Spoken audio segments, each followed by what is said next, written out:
नमस्कार साथियों, कैसे हैं आप लोग। आनंद कॉम्पिटिशन्स के यूट्यूब चैनल पर आपका स्वागत है। आज को आपकी कनिष्ठ सहायक की परीक्षा प्रस्तावित है और उससे भी पहले जो 12 तारीख को आप परीक्षा देने जा रहे हैं, पटवारी परीक्षा, उसके लिए हमने आपको अपने वीडियोस में सामान्य ज्ञान से संबंधित अनेक प्रश्न आपको भेजे हैं जो कि बहुत ही महत्वपूर्ण हैं।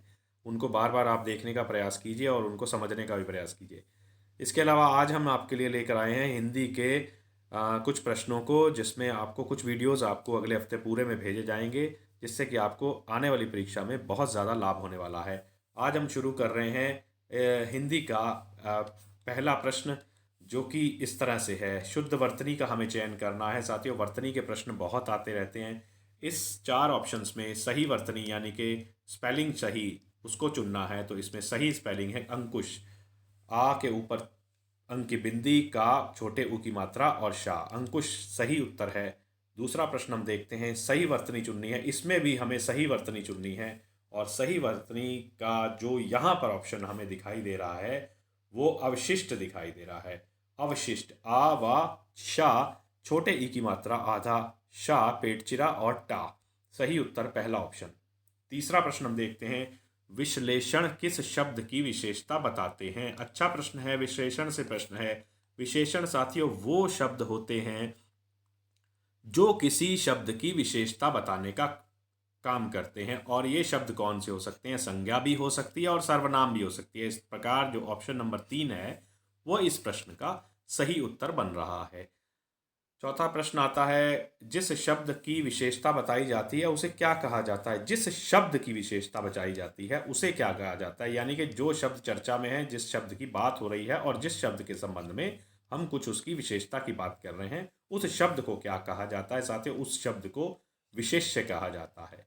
विशेष्य की ही हमेशा विशेषता बताई जाती है। जो शब्द जिसकी हम चर्चा कर रहे हैं, जिसकी हम बात कर रहे हैं, जिसकी हम विशेषता बता रहे हैं, वो शब्द विशेष्य कहा जाता है। पुनः आप समझ लीजिए। अगला प्रश्न हम देखते हैं। पांचवा प्रश्न है। विशेषण का प्रयोग कहाँ किया जाता है। विशेषण का प्रयोग कहाँ किया जाता है। विशेष्य से पहले और विशेष्य के बाद।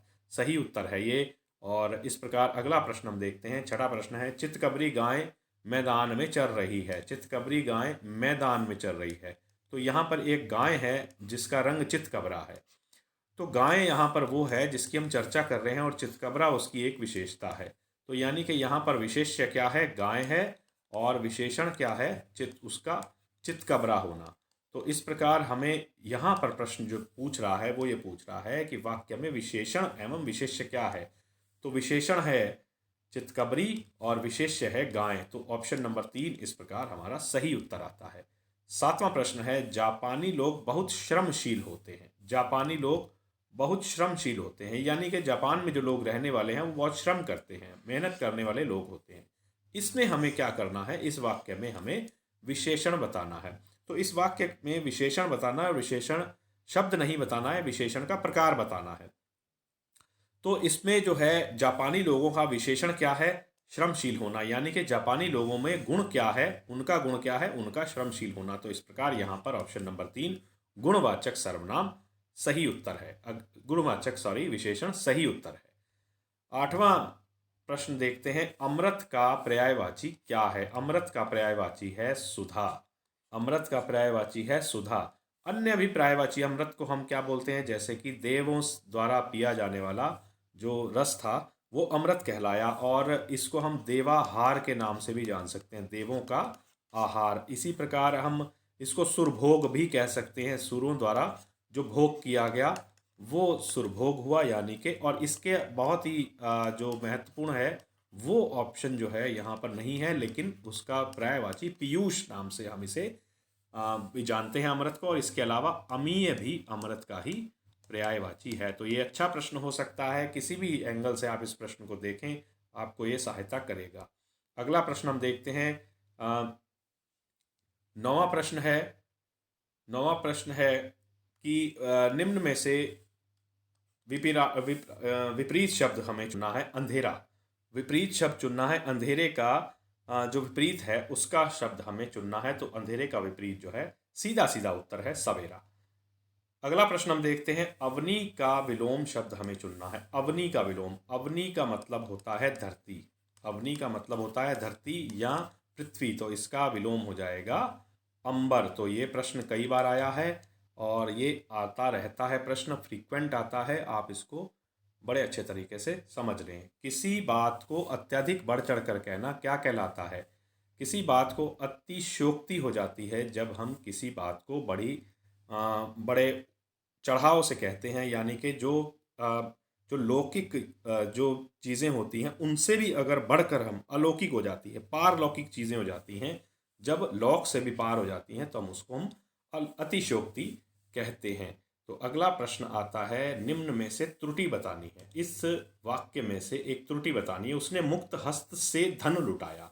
तो मुक्त हस्त और धन लुटाया है उसने मुक्त हस्त से, तो मुक्त हस्त तो स्वयं में ही अपना से शब्द यहाँ पर नहीं आएगा।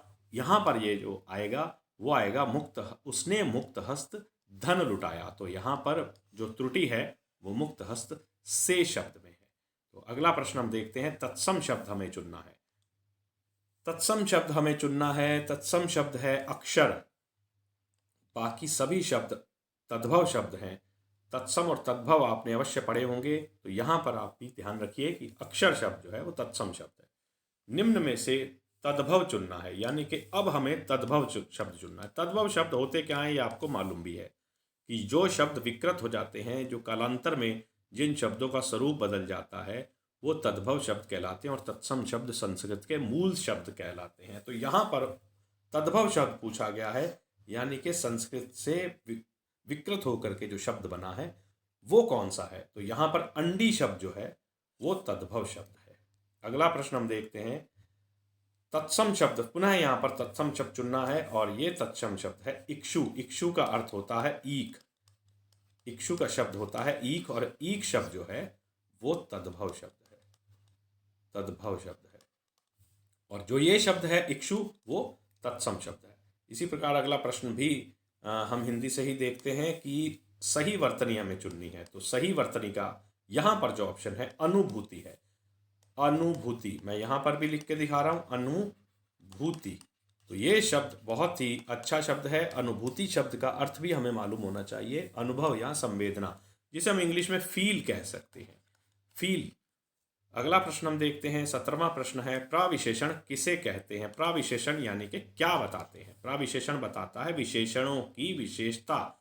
जब कोई शब्द बताता है तो उसे हम प्राविशेषण कहते हैं। इसका एक उदाहरण हम देख भी लेते हैं प्राविशेषण का, कि क्या होता है। जैसे हमने कहा कि वो बहुत अच्छा है, यानी कि हमने कहा कि बहुत अच्छा है, तो इसका तात्पर्य ये हुआ कि वो अच्छा है। अच्छा, उस किसी व्यक्ति का अच्छा होना क्या हुआ? विशेषण हुआ। और अगर हमने उसके सामने बहुत लगा दिया तो ये अच्छा होने का भी विशेषण बता रहा है। कौन सा शब्द? बहुत अच्छा। अच्छा तो वो है ही, लेकिन बहुत अच्छा है। अच्छे में भी वो बहुत अच्छा है और कम अच्छा, दो जगह आई। तो बहुत अच्छा होना उसकी एक विशेषता हुई अच्छे शब्द की। तो इस तरह से अच्छे शब्द की विशेषता क्या हुई? बहुत होना उसका। तो इस प्रकार विशेषण की विशेषता जो बता रहा है वो शब्द कहलाता है प्राविशेषण। 18वां प्रश्न हम देखते हैं, कुछ लड़कियां आ रही हैं, इसका कौन सा विशेषण है? इसमें कौन सा विशेषण है? कुछ लड़कियां आ रही हैं, यानी कि कुछ लड़कियां आ रही हैं। इसकी संख्या हमें निश्चित दिखाई नहीं दे रही है। 2 लड़कियां हैं, 5 लड़कियां हैं, हमें नहीं पता। तो इसीलिए लड़कियों की संख्या 2 भी हो सकती है, 20 भी हो सकती है। तो इस प्रकार ये अनिश्चित चीजें हैं। तो संख्या तो है, लेकिन हमारे पास अनिश्चित संख्यावाचक ये विशेषण इसमें बनता है। 19वां प्रश्न है, गाय का दूध स्वास्थ्य के लिए सर्वोत्तम है। तो यहाँ पर गाय का दूध अगर सर्वोत्तम है स्वास्थ्य के लिए, तो ये गाय का दूध सर्वोत्तम होना उसका गुण है और ये गुणवाचक विशेषण यहाँ पर बनता है। 20वां प्रश्न है, कौन सा काल बोधक विशेषण नहीं है? कौन सा काल बोधक विशेषण नहीं है? जिससे हमें काल का बोध नहीं हो रहा है, वो विशेषण कौन सा नहीं है? नया काल बोधक है, पुराना भी काल का परिचय दे रहा है, प्राचीन भी काल का परिचय दे रहा है, लेकिन पतला होना काल बोधक विशेषण नहीं है। अगला प्रश्न है 21वां, विशेषण के भेद कितने होते हैं? यहाँ पर थोड़ा सा कंफ्यूजन क्रिएट होता है। कहीं कहीं विशेषण के भेद 5 लिखे हैं और कहीं कहीं विशेषण के भेद आपको 4 लिखे हुए मिल जाएंगे, लेकिन जनरली जो हम देखते हैं वो 4 भेद होते हैं विशेषण के। विशेषण के सामान्यतः हम 4 भेद देखते हैं। इसमें कौन कौन से भेद हैं 4, उनको भी देख लेते हैं। पहला विशेषण है गुणवाचक विशेषण, नंबर 2 विशेषण है परिमाणवाचक विशेषण, परिमाण, और तीसरा विशेषण है संख्यावाचक, संख्यावाचक विशेषण, और चौथा विशेषण है आपका सार्वनामिक, तो सार्वनामिक विशेषण। तो इस प्रकार जो है हमारे पास 4 विशेषण आते हैं। अगर हम 5वें विशेषण की बात करें तो व्यक्तिवाचक विशेषण कहीं कहीं आपको लिखा हुआ मिलेगा, लेकिन सामान्य रूप से हम 4 भेद विशेषण के मानते हैं। तो यही उत्तर इस संबंध में सही होना चाहिए। 22वां प्रश्न आता है अश्व का पर्यायवाची क्या है। अश्व का पर्यायवाची घोटक है। घोटक अर्थात अश्व अर्थात घोड़ा, और घोटक अर्थात घोड़ा।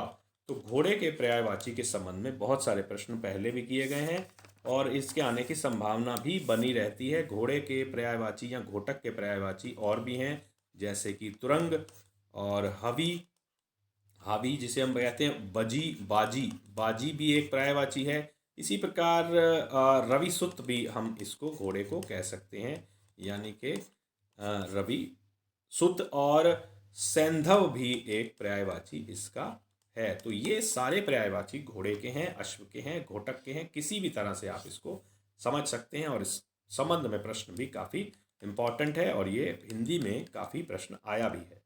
23वां प्रश्न हम देखते हैं अनुपम का अर्थ क्या। अनुपम का मतलब होता है अनुपम, यानी कि जिसकी उपमा ना की जा सके, उपमा ना हो जिसकी, वो अनुपम होता है, यानी कि अनूठा शब्द इसमें सही बन रहा है।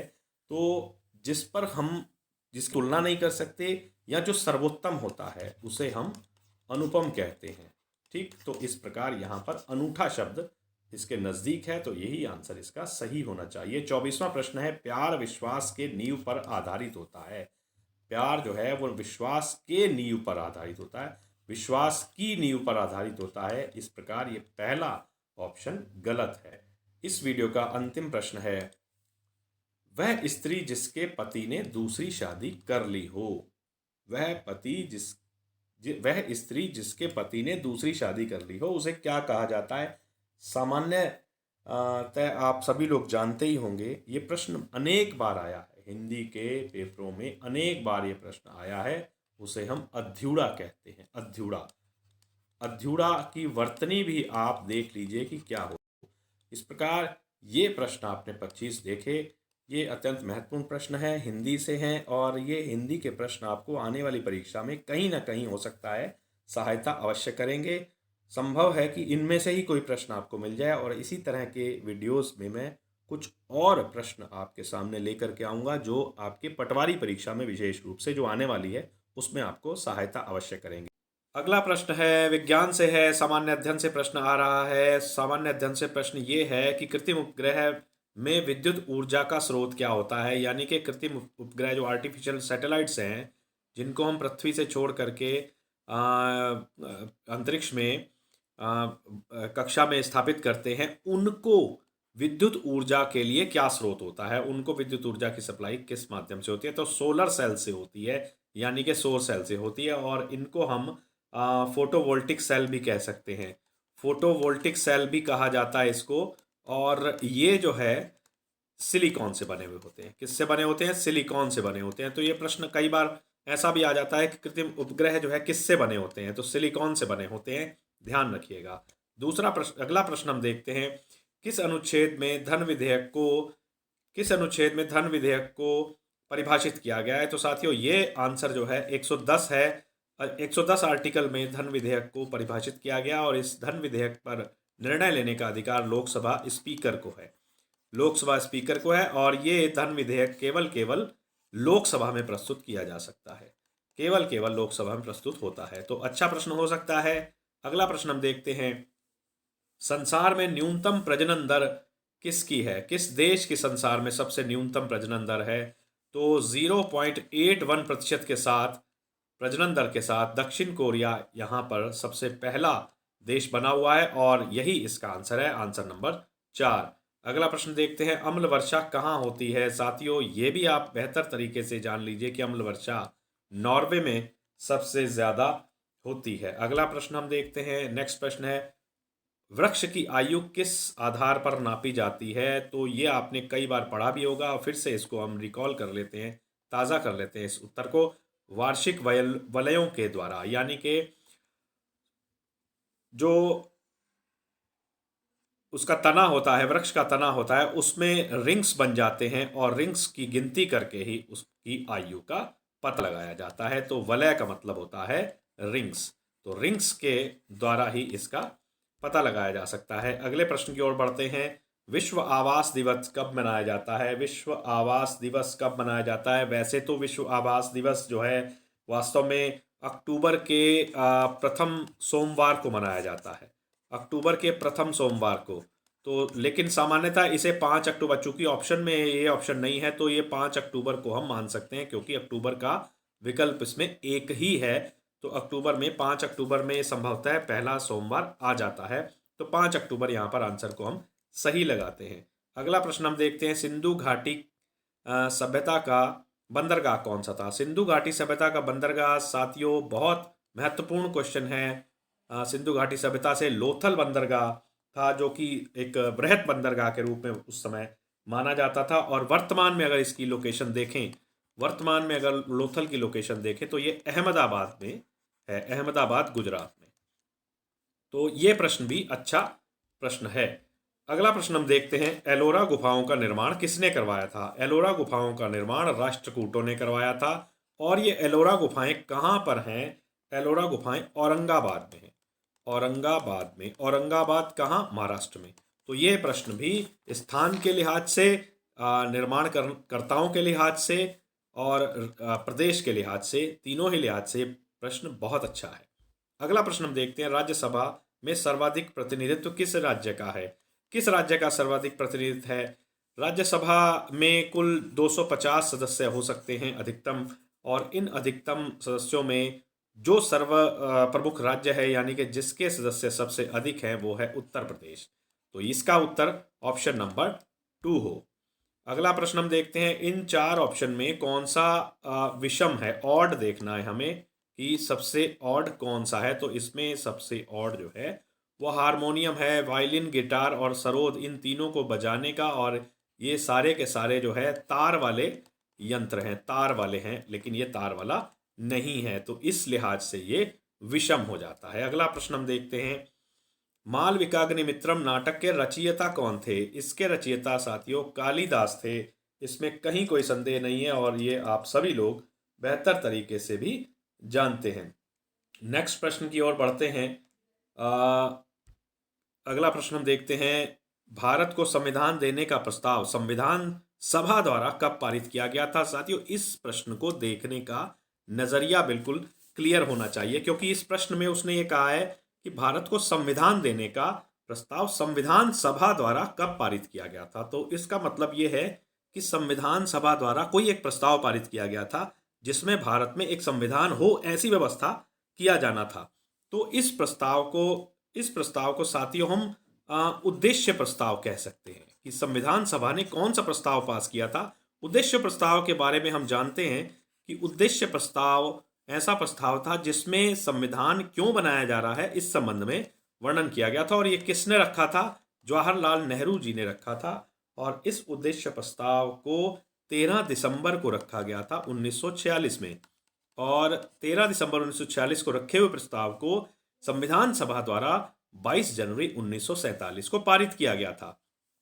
तो इस लिहाज से ये प्रश्न बड़ा महत्वपूर्ण है। इसमें 3-4 चीज़ें हमारे सामने आ रही हैं। पहली बात तो ये है कि संविधान सभा द्वारा जो प्रस्ताव पास किया गया था वो क्या था? उद्देश्य प्रस्ताव था। और इसको रखने वाले व्यक्ति कौन थे? जवाहरलाल नेहरू थे। उन्होंने कब रखा था? 13 दिसंबर को। और ये कब पारित हुआ था? 22 जनवरी 1947 को। और यही प्रस्ताव भारत को संविधान देने का प्रस्ताव था। अच्छा प्रश्न हो सकता है, तकनीकी प्रश्न है। 13वां प्रश्न है कि वर्तमान में 2022 में कृषि का राष्ट्रीय आय में योगदान क्या है? तो 33%, 23%, 15% या 20%। इस समय जो 21-22 का अगर हम आकलन देखें तो 21-22 के आकलन के हिसाब से 20.19% जीडीपी में योगदान कृषि का है। तो इस लिहाज से ऑप्शन नंबर 4 बिल्कुल सही आंसर है, और ये बहुत इंपॉर्टेंट क्वेश्चन है। इस क्वेश्चन के आने की संभावना रहेगी। अगला प्रश्न हम देखते हैं। अंतर्राष्ट्रीय न्यायालय में कितने जज होते हैं? तो 15 जजों के साथ अंतर्राष्ट्रीय न्यायालय होता है, और इन 15 जजों की नियुक्ति भी होती है, और इस की नियुक्ति जो होती है 9 वर्षों के लिए होती है। एक जज का कार्यकाल 9 वर्ष का होता है। अच्छा प्रश्न हो सकता है। अगला प्रश्न है, किस वेद का संकलन ऋग्वेद पर आधारित है? सामवेद का संकलन ऋग्वेद पर आधारित है। इसका अर्थ है कि कौन सा ऐसा वेद है जिसका आधार ऋग्वेद बनता है। तो हम देखते हैं कि सामवेद में जो ऋचाओं की हम बात करते हैं, लगभग 1549 ऋचाएं हैं। 1549 ऋचाएं हैं, और इन ऋचाओं में जो सामवेद की अपनी ऋचाएं हैं वो लगभग 78 ही हैं। सामवेद की ऋचाएं अपनी 78 हैं, और इस प्रकार जो शेष ऋचाएं हैं वो कहाँ से ली गई हैं? वो ऋग्वेद से ली गई हैं। तो इसका मतलब ये बनता है कि सामवेद का पूर्ण आधार जो है वो ऋग्वेद ही है। तो इस प्रकार आंसर जो बनेगा वो ऑप्शन नंबर 1 बनेगा। डायमंड हार्बर एंड साल्ट लेक किसे कहा जाता है? ये कोलकाता को कहा जाता है। डायमंड हार्बर के बारे में अनेक बार प्रश्न आया है, और ये वर्तमान में 24 परगना जिला में है। पर 24 परगना जिला में है, और हुगली नदी के मुहाने पर ये है। एक छोटा सा नगर है, हुगली नदी के मुहाने पर बसा हुआ है। ठीक, तो इसका आंसर चूंकि वेस्ट बंगाल में है और कोलकाता वेस्ट बंगाल से एकमात्र ऑप्शन है, तो इसलिए कोलकाता पर हमें जाना होगा। अगला प्रश्न हम देखते हैं, बॉक्साइट किसका अयस्क है? ये भी अच्छा क्वेश्चन हो सकता है, ज्योग्राफी से क्वेश्चन है। एल्यूमिनियम जो है वो बॉक्साइट किसका अयस्क है? एल्यूमिनियम का अयस्क है। तो ये अच्छा ऑप्शन है, ऑप्शन नंबर 4 इसका सही आंसर है। अगला प्रश्न हम देखते हैं फिर से, भारत का राष्ट्रपति किसकी नियुक्ति नहीं करता है? ये 4 ऑप्शन हैं। 4 ऑप्शन में एक कोई ऐसा पद है जिस पर राष्ट्रपति नियुक्ति नहीं करता है। तो ये बड़ा ही कंफ्यूजिंग क्वेश्चन सा लग रहा है। प्रधानमंत्री की हम जानते हैं नियुक्ति करता है, राज्यपाल की भी नियुक्ति राष्ट्रपति करते हैं, उपराज्यपाल और मुख्य न्यायाधीश में देखना पड़ेगा अब कि कौन से पद पर नियुक्ति करते हैं। मुख्य न्यायाधीश की नियुक्ति भी राष्ट्रपति ही करते हैं, लेकिन उपराष्ट्रपति की नियुक्ति राष्ट्रपति महोदय नहीं करते हैं, क्योंकि उपराष्ट्रपति का भी चुनाव होता है। जिस प्रकार से राष्ट्रपति का चुनाव होता है उसी प्रकार से उपराष्ट्रपति का चुनाव भी किया जाता है। तो इसका ऑप्शन होगा ऑप्शन नंबर 3। अगला प्रश्न हम देखते हैं, सर्वदाता रक्त समूह किसे कहा जाता है? सर्वदाता यानी कि यूनिवर्सल डोनर जिसे हम कहते हैं, डोनर किसे कहते हैं? तो जो सभी को रक्त दे सकता है वो सर्वाधिक दाता कहलाएगा, यानी कि सर्वदाता कहलाएगा। ब्लड ग्रुप जो होते हैं वो 4 तरह के होते हैं, ए बी एंड ओ। तो ये 4 तरह के ब्लड ग्रुप हैं। इन 4 तरह के ब्लड ग्रुप में ओ जो है वो सर्वदाता ब्लड ग्रुप माना जाता है, ये सभी को दे सकता है। और ए बी जो है वो सर्वग्राही है, सर्वग्राही है यानी कि सबसे प्राप्त कर सकता है। तो इस तरह के प्रश्नों को आप समझ कर चलिए, क्योंकि ये प्रश्न अक्सर आता रहा है। अगला प्रश्न हम देखते हैं, संसार का क्षेत्रफल आधार पर सबसे बड़ा देश कौन सा है? संसार का क्षेत्रफल आधार पर जो सबसे बड़ा देश वर्तमान में है वो रूस है, और रूस के अलावा उसके बाद जो बैठता है वो कनाडा बैठता है, और तीसरे स्थान पर आकार में चीन बैठता है, और फिर यूएसए। तो इस क्रम में हम देखते हैं कि जो संसार के बड़े देशों का क्रम वो ये है। तो साथियों, ये आपके आज के वीडियो में प्रश्न थे। अगले वीडियो में मैं और बेहतर प्रश्न आपको देने की कोशिश